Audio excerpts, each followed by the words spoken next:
La revelación de Yeshua a sus discípulos desilusionados en camino a Emaús fue un profundo entendimiento de las fiestas del Señor como sombras proféticas divinamente diseñadas de los bienes venideros.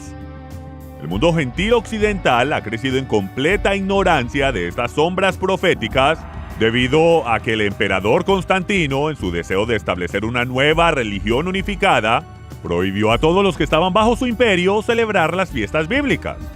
Las reemplazó con las celebraciones de la adoración babilónica y romana al dios Sol, la adoración a Ishtar, la diosa babilónica de fertilidad, y la adoración a Nimrod, reencarnado como el pequeño bebé Tamuz en el tiempo de invierno de Saturnales, el 25 de diciembre. Estamos dejando atrás las raíces paganas de la iglesia de Constantino y una vez más contendiendo ardientemente por la fe una vez dada a los seguidores judíos del Mesías judío del primer siglo, sin la religión de hombres del judaísmo fariseico o la iglesia paganizada. Esta es la historia más grandiosa jamás contada. Se trata de Yeshua, el profeta, el Mesías prometido. Acompáñenme aquí en la tierra de Israel a medida que emprendemos un viaje cronológico y arqueológico a través de los evangelios. Nunca se ha visto nada como esto antes. Soy Michael Rood, prepárese para un rudo despertar.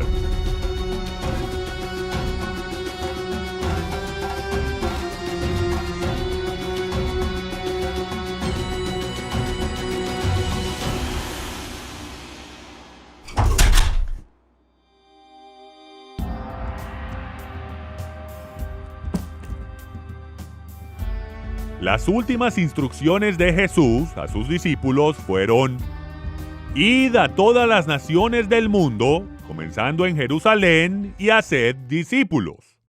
Enséñenles a guardar todo lo que les he mandado. Enséñenles todo lo que les he enseñado.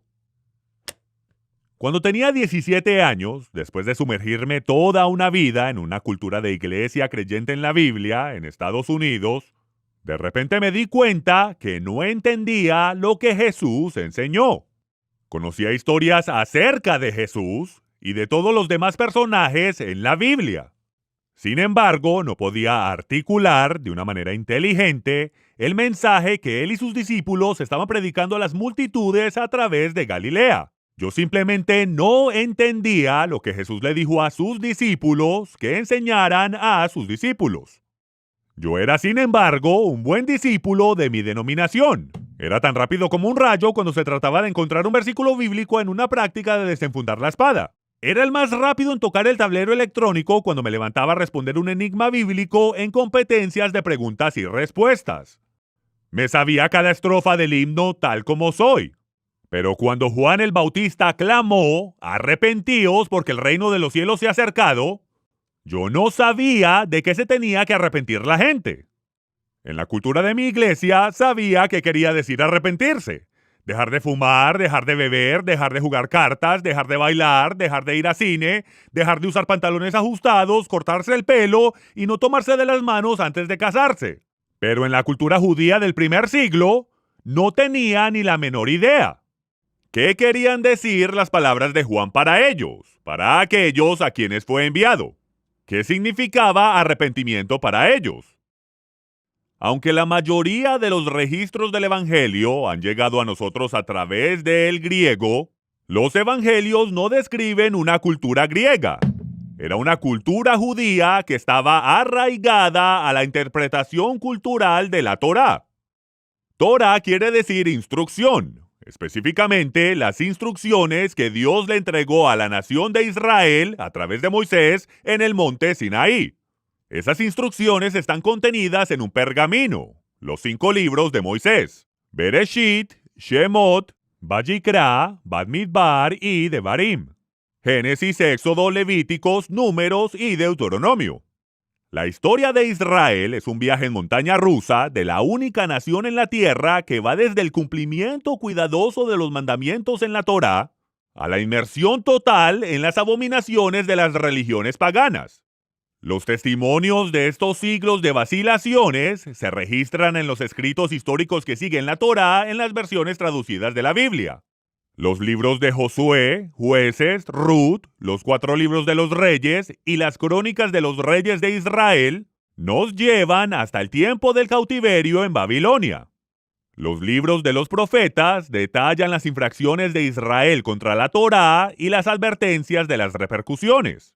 Hablan de la destrucción de la nación y de su futura reunificación de entre las naciones. El mensaje de Isaías y Jeremías puede resumirse en una palabra: teshuvá, arrepentimiento, regreso. El mismo mensaje de Juan el Bautista.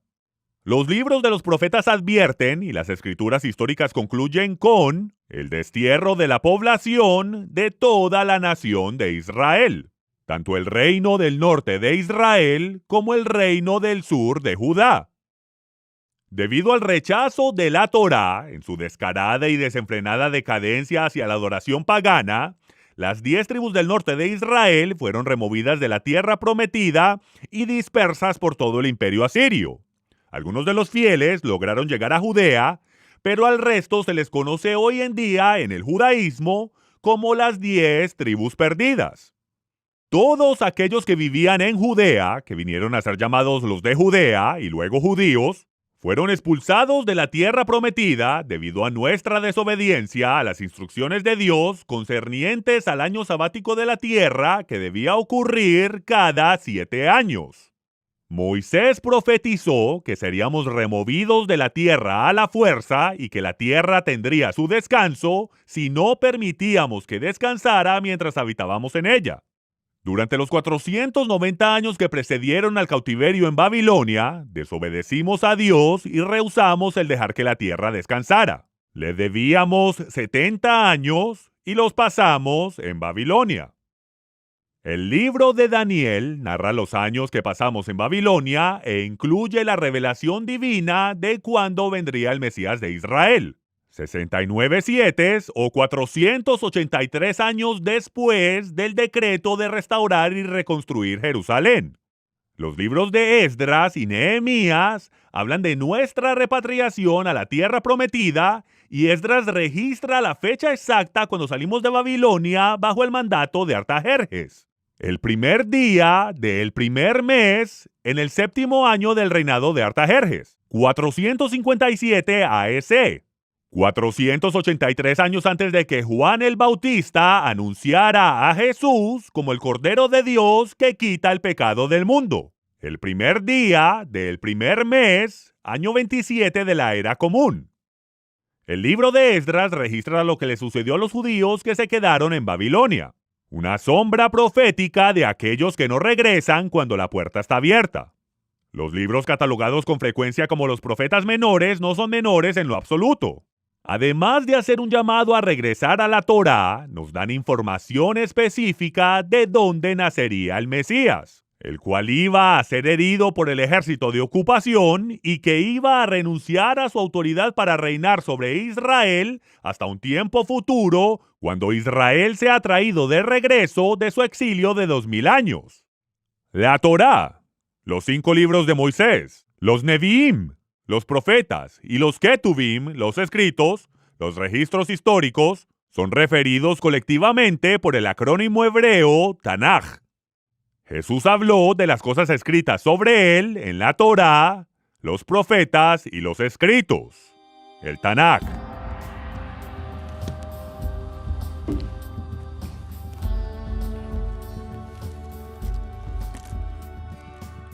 Si queremos entender lo que el Evangelio del Reino significó para los judíos en los días de Jesús, vamos a tener que mirar las Escrituras desde su perspectiva. ¿Qué significaban esas palabras y enseñanzas para los que vivían en esa cultura? Para aquellos que crecieron con las instrucciones del Todopoderoso y con los diversos sistemas religiosos que dominaron a Israel durante el primer siglo. Necesitamos obtener un entendimiento del ambiente religioso de Israel en los tiempos de Jesús para poder entender el Evangelio del Reino y el cómo aplica directamente a nosotros el día de hoy.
Israel del primer siglo, el fariseísmo era la religión dominante de la tierra, y lo había sido por casi 300 años. Los fariseos estaban a cargo del Sanedrín, el cuerpo gobernante de Israel, y sus sinagogas eran el principal pilar de vida religiosa judía en todas las comunidades de Israel y más allá. Los saduceos, por otra parte, eran los sacerdotes encargados del servicio del templo en Jerusalén. Estos dos grupos religiosos estaban en conflicto en innumerables cuestiones, pero estaban de acuerdo en un asunto muy importante. Jesús les estaba arruinando la fiesta. Para entender el conflicto continuo entre Jesús y los líderes religiosos de su época, es imperativo que comprendamos el mandamiento fundamental en la Torá, el cual se repite en el quinto evangelio, el libro de Apocalipsis. En Deuteronomio capítulo 4, versículo 2, Moisés dice: «No añadiréis nada a la palabra que yo os mando, ni quitaréis nada de ella, para que guardéis los mandamientos de Jehová vuestro Dios, que yo os mando». ¿Por qué es este el mandamiento fundamental en la Torá? Porque cuando uno agrega a la revelación o sustrae de los mandamientos del Todopoderoso, ya no tenemos los mandamientos de Dios o la revelación de su voluntad. Tenemos un sistema religioso creado por hombres. En Apocalipsis 22:18, Jesús dijo: «Si alguno añadiere a estas cosas, Dios traerá sobre él las plagas que están escritas en este libro. Y si alguno quitare de las palabras del libro de esta profecía, Dios quitará su parte del libro de la vida». Si alguien añade o quita de las palabras de Jesús, ya no tenemos las palabras de Jesús, el evangelio del reino, o parte del mundo venidero. En ese sentido, examinemos los dos sistemas religiosos dominantes en la época de Jesús y veamos si podemos adquirir algún entendimiento sobre el evangelio del reino. La palabra fariseo proviene del término hebreo parush, que significa separado. En su deseo de vivir una vida santa, los fariseos desarrollaron reglas que los separaban de las demás sectas religiosas y de la gente común en la tierra de Israel. Ellos no comían ningún alimento a menos que estuviese en estado de pureza ritual. Para poner en práctica este sistema de santidad inventado, crearon cientos de reglas relacionadas con las oraciones que debían decirse sobre determinados alimentos, qué platos debían ser usados para determinados alimentos, cómo se debían lavar y santificar ciertos tipos de recipientes, y si ciertos tipos de hornos y utensilios podían contraer impureza ritual. Y si lo hacían, ¿cómo purificarlos? Ellos hacían todo esto para comer carne no santificada, comida común en un estado de pureza ritual. Ni una palabra de estas excentricidades santificadoras se sugiere en la Torá. Los fariseos además promulgaron más de 500 leyes que rigen la celebración del día del Shabbat, incluyendo lo que constituye trabajo prohibido, qué tan lejos se puede caminar en el Shabbat, y lo que se debe hacer antes del Shabbat para poder cargar algo en el Shabbat. Jesús no solo quebrantó sus reglas, sino que ordenó a los que sanó en el Shabbat a que quebrantaran sus reglas también. El judaísmo moderno es el fariseísmo antiguo, es una orgullosa tradición antigua.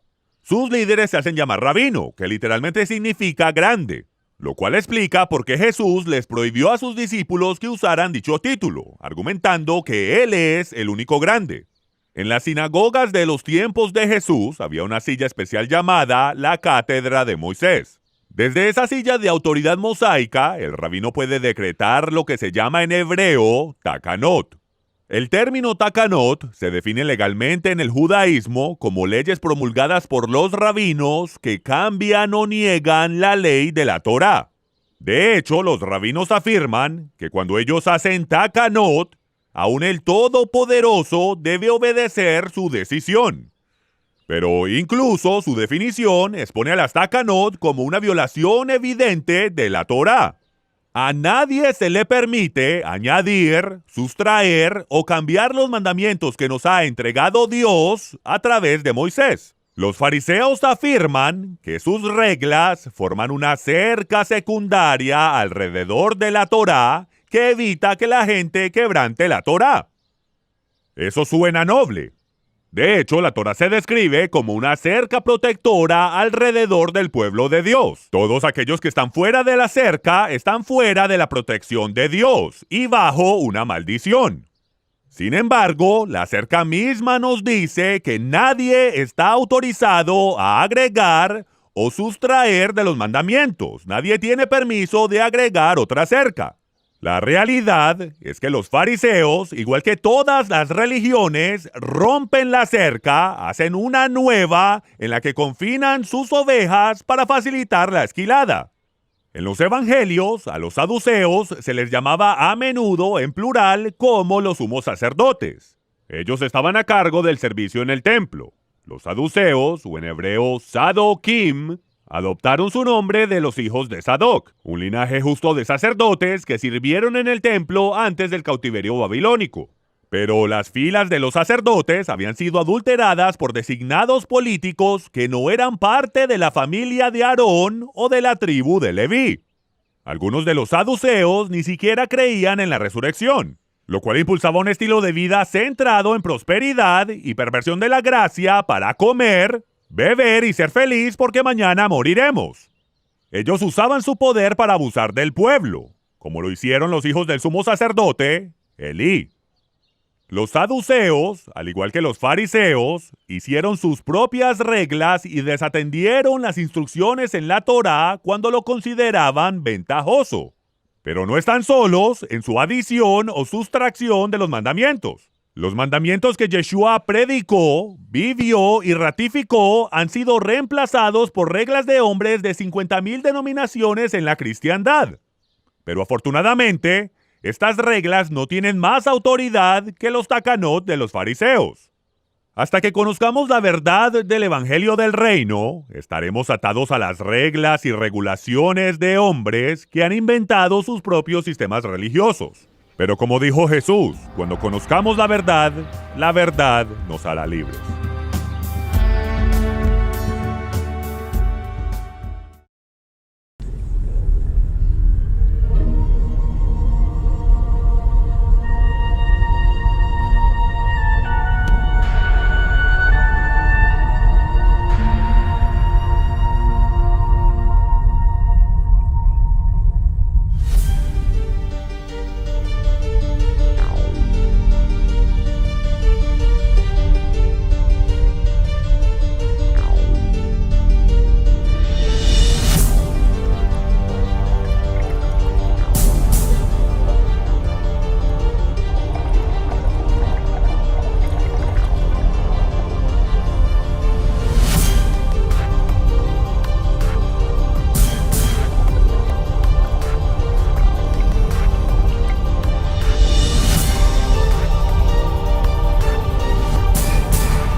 En nuestro viaje para descubrir el Evangelio del Reino, vamos a seguir los acontecimientos en el ministerio de Jesús según el orden detallado en mi libro, Los Evangelios Cronológicos, la vida y ministerio de 70 semanas del Mesías.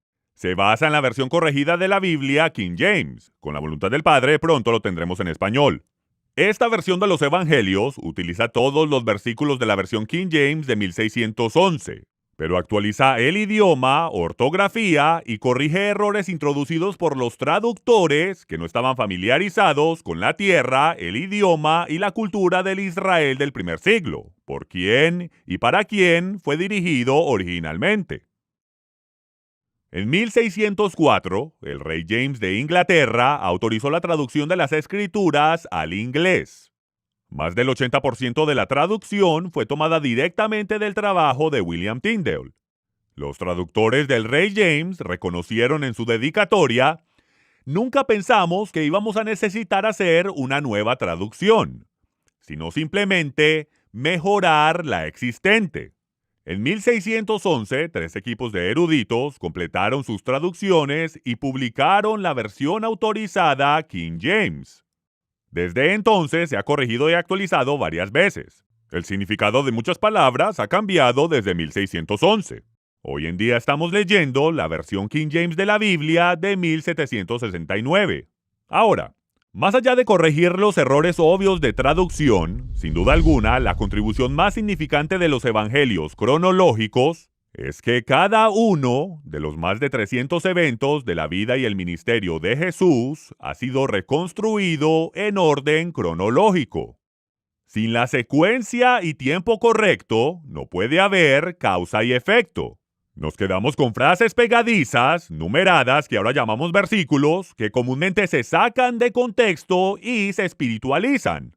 El texto sencillo rara vez y casi nunca se entiende.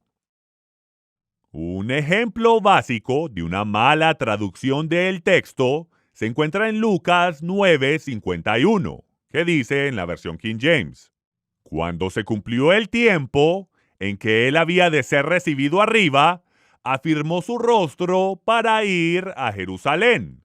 En cuanto a las palabras peculiares ser recibido arriba, la Biblia de Ginebra, que precede a la King James, agrega la nota: Cristo va voluntariamente a la muerte.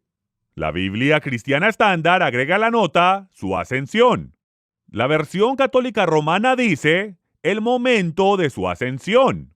La versión Nueva Jerusalén dice: se acercó el tiempo para que él fuera llevado arriba. La Biblia de las Américas dice: cuando se cumplían los días de su ascensión. En la Nueva Versión Internacional, la NBI dice: se acercaba el tiempo para que él fuese llevado al cielo. Las palabras al cielo fueron agregadas, pero a diferencia de la versión King James, no las marcaron en letra cursiva para alertarnos que estaban agregando al texto. La Nueva Traducción Viviente y la Biblia Judía Completa concluyen: se acercaba el tiempo de ascender al cielo. ¡Espere un momento! Estamos en Lucas 9:51. Su ascensión no ocurre hasta Lucas 24:51, 15 capítulos más tarde. Jesús subirá a Jerusalén 5 veces más antes de su ascensión al cielo. ¿Qué perdieron de vista cada uno de estos traductores desde los años 1500? Las palabras traducidas ser recibido arriba, ascensión, ascenso y ascenso al cielo provienen de la palabra griega que fue usada para traducir el término hebreo aliyá, lo cual simplemente significa subida, una palabra hebrea común que se ha utilizado por miles de años. Subimos a Jerusalén para las fiestas del Señor. Subimos 3 veces al año.